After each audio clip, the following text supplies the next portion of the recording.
నమస్తే, నేను Priyanka Rao. Rule is rule, rule for all. చిన్నప్పటి నుండి మనం ఇది వింటూనే ఉంటాం. కానీ ఇది కేవలం మాటలకు మాత్రమే పరిమితం, చేష్టలకి ఏమాత్రం కాదు అని ఇప్పుడు కొన్ని సంఘటనలు రుజువు చేస్తున్నారు. ఏంటి అంటే పొలిటికల్గా మనం తీసుకునేటప్పుడు మీనాక్షి నటరాజన్ గారికి ఒక రూల్, నెక్స్ట్ నత్వానికి ఒక రూల్. మరి ఏంటి డిఫరెన్స్? ఇప్పుడు సోషల్ మీడియా అంతటా కూడా ఇదే చర్చ, మెయిన్ స్ట్రీమ్ దగ్గర ఉంటాయి. మరి దీని మీద డిస్కస్ చేద్దాం. ఎందుకు చెప్పే మాటల్ని పాటించట్లేదు అని మనతో డిస్కస్ చేయడానికి సీనియర్ జర్నలిస్ట్ సిఎస్ రావు గారు ఉన్నారు. ఆయన అడుగుదాం. నమస్కారం సార్. నమస్తే సార్. అంటే చిన్నప్పటి నుండి టీచర్స్ దగ్గర అందరూ చెప్తారు rule is rule, rule for all అని, ప్రతి ఒక్కరూ పాటించాలి. కానీ పాలిటిక్స్ లో మాత్రం దీన్ని ఎవరూ పాటించట్లేదు. నత్వానికి ఒక రూల్ పెట్టారు, మీనాక్షి నటరాజన్కి ఒక రూల్. ఈ డిఫరెన్స్ ఎందుకు? ఈ డిఫరెన్స్ అనేది చాలా క్లియర్ కనపడుతుంది. ఇప్పుడు భారతదేశ వ్యాప్తంగా ఇదే సోషల్ మీడియాలో కానీ, మెయిన్ మీడియాలో కానీ, లేదంటే నెట్జెన్స్ ట్రోల్ చేయటం కానీ అంతా ఇదే. ఇవాళ మొత్తం సోషల్ మీడియాలో మీరు అబ్జర్వ్ చేస్తే కారణం ఏంటంటే రాజ్యసభకి నామినేషన్లు దాఖలు చేశారు. మధ్యప్రదేశ్లోనేమో మీనాక్షి నటరాజన్ గారు దాఖలు చేశారు.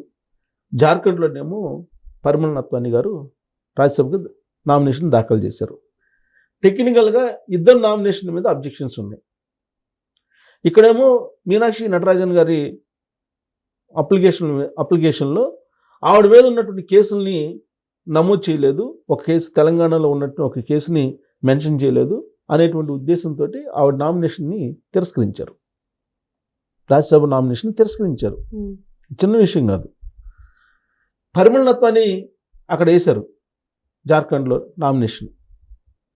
అక్కడ మూడో రాజ్యసభ మెంబర్గా వేశారు. ఇక్కడ నటరాజన్ గారు కూడా మూడో స్థానానికి నామినేషన్ వేశారు.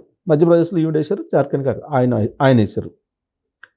అయితే ఇక్కడ ఆయనకు అబ్జెక్షన్ కొన్ని దరఖాస్తులో ఖాళీలు పెట్టారు, కొన్నేమో ఇన్ఫర్మేషన్ ఇవ్వలేదు. మరి అక్కడ నామినేషన్ తిరస్కరించాలిగా.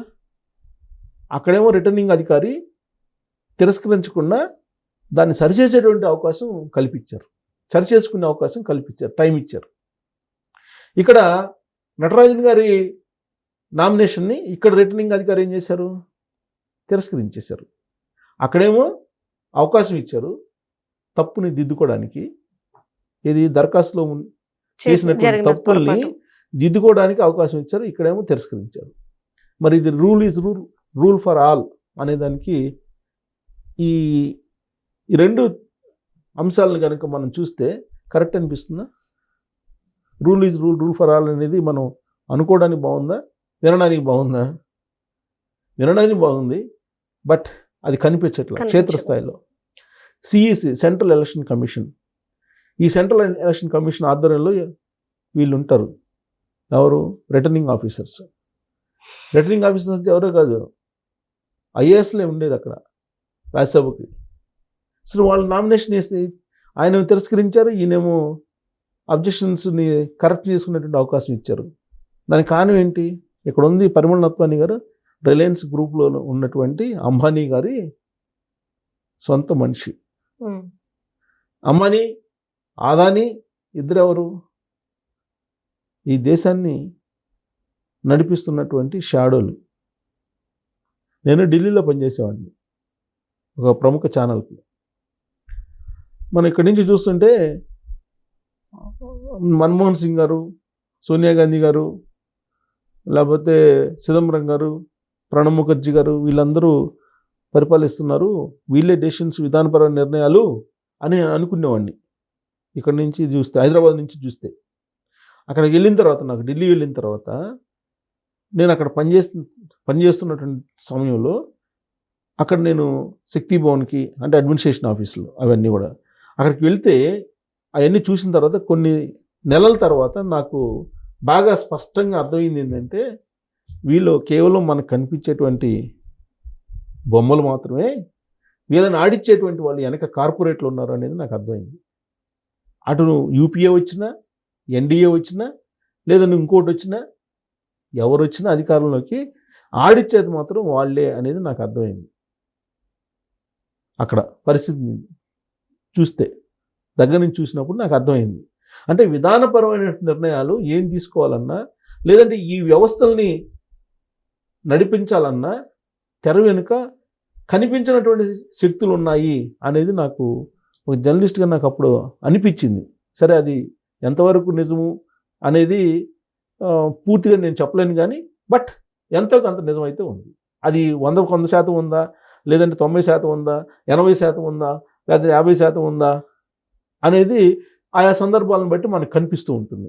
వెనక మాత్రం కనిపించినటువంటి శక్తులు ఖచ్చితంగా ఈ ప్రభుత్వాలు నడిపిస్తున్నాయి, ఈ సమాజాన్ని నడిపిస్తున్నాయి, మనల్ని నడిపిస్తున్నాయి. ఇది ఎందుకు చెప్తున్నానంటే, ఇప్పుడు కేంద్ర ఎన్నికల సంఘం ఉంది. కేంద్ర ఎన్నికల సంఘం నామ్స్ అయితే అందరికి ఒకటేగా. మరి నటరాజన్ గారికి ఒక రకంగా, పరిమళనత్వానికి మరొక రకంగా ఎందుకు వ్యవహరించింది అని అంటే ఇక్కడే అర్థమవుతుంది కదా. ఇప్పుడు పరిమళనత్వానికి అక్కడ రాజ్యసభ ఇచ్చారు, రాజ్యసభ నామినేషన్ వేశారు, ఎంపీ అవుతారు. పోయినసారి ఎక్కడ వేశారు ఈయన? ఆంధ్రప్రదేశ్లో వేశారు. ఆంధ్రప్రదేశ్లో ఎవరి పార్టీ తరఫున వేశారు? వైఎస్ఆర్ కాంగ్రెస్ పార్టీ తరఫున వేశారు. జగన్మోహన్ రెడ్డి గారి ఇంటికి ముఖేష్ అంబానీ అలాగే పరిమళనత్వాన్ని ఇద్దరు వచ్చారు కదా. వచ్చి నామినేషన్ రాజ్యసభకి ఎంపికయ్యారు కదా. 2019 అధికారంలోకి వచ్చిన తర్వాత జగన్మోహన్ రెడ్డి గారు తాడేపల్లి ఇంటికి వచ్చారు కదా వాళ్ళు. ఇదే అంబానీని వైఎస్ రాజశేఖర రెడ్డి గారు చంపేశారని చెప్పి ఇదే జగన్మోహన్ రెడ్డి గారు అనుమానం వ్యక్తం చేస్తూ మాట్లాడారు కదా. వాళ్ళ ఛానల్లో కూడా ప్రచారం చేశారు కదా. ఆ రోజు రిలయన్స్ అవుట్లెట్లు పాల్గొట్టారు కదా. మరి రాజ్యసభ పెట్టిస్తారు అంటే వాళ్ళు పవర్ఫుల్ శక్తులు. ప్రభుత్వాలు ఏమున్నా, నాయకులు ఎవరున్నా వెనక ఉండి నడిపించేటువంటి శక్తులు వాళ్ళు. అందుకని వాళ్ళ తరఫు మనుషులు నామినేషన్ వేస్తే అవి సరిగ్గా ఉన్నా లేకపోయినా యాక్సెప్టెడ్. అదే నటరాజన్ గారు, మీనాక్షి ఇప్పుడు ఉండేటువంటి రాజకీయాల్లో ఆదర్శవంతమైనటువంటి రాజకీయ నేత, రాజకీయ నాయకురాలు ఆవిడ. ఎవరిని అడిగినా చెప్తారు ఆవిడ గురించి. ఆవిడ ఇప్పటికీ గాంధీ మార్గంలో నడుస్తూ ఉంటారు. కాంగ్రెస్, తెలంగాణ కాంగ్రెస్ ఇన్ఛార్జిగా ఉన్నారు. ఆవిడకి రాజ్యసభ ఇస్తే కాంగ్రెస్ పార్టీ అవకాశం, ఆ రాజ్యసభకి ఆవిడని రాకుండా, నిజాయితీ పరువులని రాకుండా పెద్దల సభకి ఆవిడ నామినేషన్ తిరస్కరించారు. అదేమంటే నామ్స్ అని చెప్తున్నారు. మరి ఇక్కడ ఏమైంది నామ్స్? మరి అప్లికేషన్లో తప్పుల్ని సవరించుకునే అవకాశం ఇక్కడ ఇచ్చారు కదా. మరి ఇక్కడ లేనటువంటి కేసు ఉన్నట్టు క్రియేట్ చేసేసి కేసు ఉంది కాబట్టి మేము తిరస్కరించామని చెబుతున్నారు. కేసు ఎక్కడుంది అని అంటే ప్రైవేట్ కేసు అని చెప్తున్నారు. ప్రైవేట్ కేసు అది కోర్టులో ఈ మీద కేసు పెట్టమని ఒక పిటిషన్ వేశారు ఎవరో ఒక ఆవిడ.